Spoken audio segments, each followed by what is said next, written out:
సహోదరి సహోదరు, మళ్ళా చెప్తున్నా, యేసుక్రీస్తు ఎవరిని కోరుకుంటాడో తెలుసా? ఎవరిని వాడుకుంటాడో తెలుసా? చెప్పండి. బిజీగా ఉండేవారిని, కష్టపడేవారిని. మళ్ళా చెప్తున్నా, తిండిబోతులను కానీ, తిరుగుబోతులను కానీ, నిద్రబోతులను కానీ, సోమరిపోతులను కానీ దేవుడు వాడుకోవడం అనేది సాధ్యము కాదు.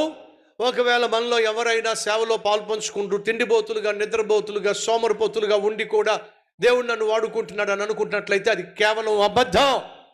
మరి ఏది వాస్తవం? దేవుడు నిన్ను వాడుకోవట్లేదు, కానీ దేవుడిని నువ్వే వాడేసుకుంటున్నావు.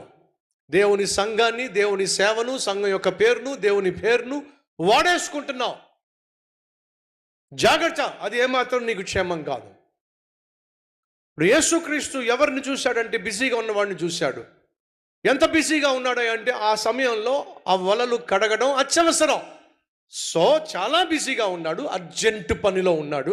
అలా అర్జెంటు పనిలో ఉన్నప్పుడు యేసయ్య అంటున్నాడు, నువ్వు నాకు కావాలి అని అంటున్నాడు.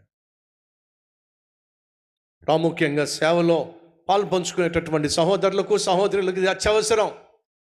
దేవుని యొక్క సేవలో కొన్ని సందర్భాల్లో దేవుడు నిన్ను పిలిచినప్పుడు నువ్వు ఎంత అర్జెంటు పనిలో ఉన్నా, నువ్వు చేసే పని ఎంత సీరియస్ అయినా, నీ సమయం కావాల్సి వచ్చినప్పుడు, నీ సహాయం కావాల్సి వచ్చినప్పుడు నువ్వు ఖచ్చితంగా వచ్చేవాడిగా ఉంటేనే సేవకు పనికి వస్తావు. Keep in mind. పేతురు, కొంచెం సమయం, నీ సమయం కావాలి, నీ సహాయం కూడా నాకు కావాలి. ప్రభువా, నువ్వు చూడలేదా వలల్లో చాలా చెత్త చెదారం పెరిగిపోయింది, క్లీన్ చేసుకుంటున్నాను. ఇలా క్లీన్ చేసుకోకపోతే మళ్ళీ సాయంత్రం వెళ్ళి మేము చేపలు పట్టే ఛాన్స్ లేదు. కాబట్టి ఇప్పుడు నేను చేస్తున్న పని చాలా అవసరమైన పని, చాలా సీరియస్ పని, చాలా అర్జెంటు పని. ఈ పని మానేసి నేను వచ్చి నీతో పాటు సమయం గడిపినా, నీకు సహాయం చేసి నా పని ఏమిటి? ఈ చేపలు పడితే తప్ప నా కుటుంబాన్ని నేను పోషించుకోలేను. ఇది నా పోషణకు ఆధారము. పోషణకు ఆధారమైన పనిని పక్కన పెట్టేసి వచ్చి నీకు సహాయం చేయమంటావు ఏమిటి అని యేసు ఆ రోజు అనలేదండి. యేసు ఆ రోజు పేతురుని పిలిస్తే, పేతురు, ఒకసారి నీ వల్ల, ఒకసారి నీ పడవను నాకు ఇస్తావా? కాసేపు నీ పడవను వాడుకొని ఇస్తావా? ఆ రోజు పేతురుకి ఆ పడవ వాహనం. సేవలో పాల్పంచుకుంటున్నప్పుడు నా జీవితంలో చాలా చాలా చాలా సమస్యలు గుండా వెళ్ళాను. ఈ సేవను ప్రారంభించినప్పుడు నాకు ఒక వాహనం లేదు, ఒక బైకు లేదు, ఒక స్కూటరు లేదు. కాబట్టి నేను చాలా సందర్భాల్లో ఎవరికైనా బైక్ ఉంటే, ఎవరికైనా స్కూటర్ ఉంటే వాళ్ళ ఇంటికి వెళ్ళి అడగాల్సి వచ్చేది. ఈరోజు సాయంత్రం మీ స్కూటర్ని వాడుకొని ఇస్తారా? ఎందుకంటే ఫలానా గ్రామానికి వెళ్ళి సువార్త చెప్పాల్సి ఉంది, ఫలానా చోటుకి వెళ్ళి వాక్యం చెప్పాల్సి ఉంది, కాస్త మీ బైక్ వాడుకొని ఇస్తారా, మీ స్కూటర్ వాడుకొని ఇస్తారా అని అంటే నా జీవితంలో చాలామంది సహాయం చేశారు. వాళ్ళకున్న బైక్ను వాడుకోవడానికి, వాళ్ళకున్నటువంటి స్కూటర్ని వాడుకోవడానికి వాళ్ళు సహాయం చేశారు. అలా సహాయం చేశారు కాబట్టే తొలి రోజుల్లో నేను సేవ చేయగలిగాను. దయచేసి గమనించాలి, యేసుక్రీస్తు ఈ లోకంలో జన్మించినప్పుడు జాగ్రత్తగా గమనిస్తే ఆయన జీవితంలో చాలా వరకు బదులు తీసుకున్నవే కనిపిస్తాయి. ఉదాహరణ చెప్తాను. యేసుక్రీస్తు జన్మించినప్పుడు కనీసం తలదాచుకోవడానికి, జన్మించటానికి కూడా సత్రములో ఆయనకి ఏమీ లేదు, చోటు లేదు. కాబట్టి యేసుక్రీస్తు యొక్క తల్లి మరియా, ఆ మరియా భర్త అయినటువంటి యోసేపు, యేసు జన్మించే సమయం వచ్చినప్పుడు వాళ్ళు వెళ్ళి పశువుల పాకను బదులు తీసుకోవాల్సి వచ్చింది. అర్థమవుతుందా? యేసుక్రీస్తు జన్మించింది ఎక్కడో తెలుసా?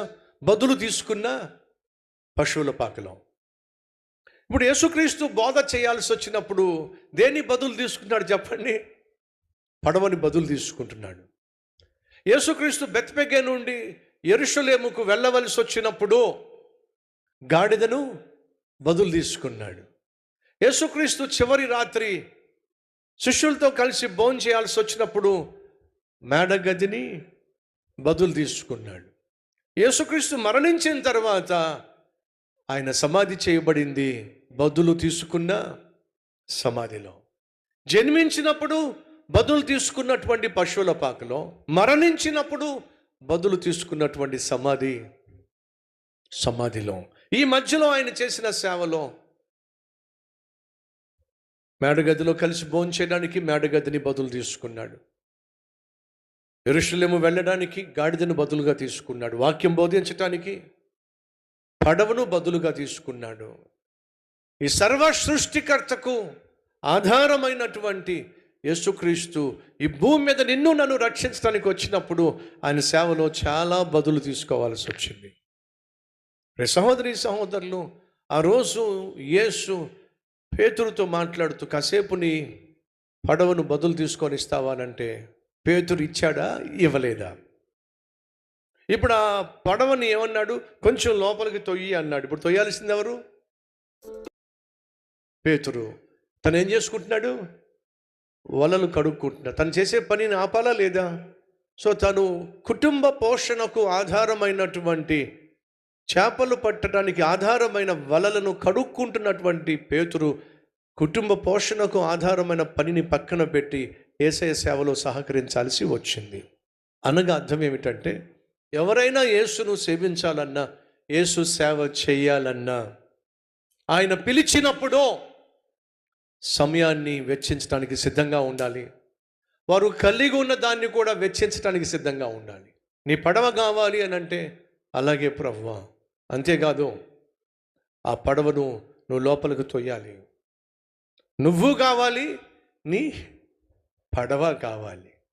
పేతురు, అదేంటి ప్రభువా, నన్ను కావాలంటున్నావు, నా సమయం కావాలంటున్నావు, నా సహాయం కావాలంటున్నావు, నీకు యాక్చువల్గా అర్థం కావట్లేదు ప్రభువా, నా కుటుంబాన్ని పోషించుకోవడానికి ఇది ఒక్కటే ఆధారం కనుక దయచేసి దాన్ని మాత్రం అడక్కు ప్రభువా అని చెప్పి అన్నాడంటారా? లేదండి. ఆ రోజు పేతురు తన పడవను యేసయ్య ఉండడానికి, కూర్చోడానికి బదులుగా ఇచ్చాడు.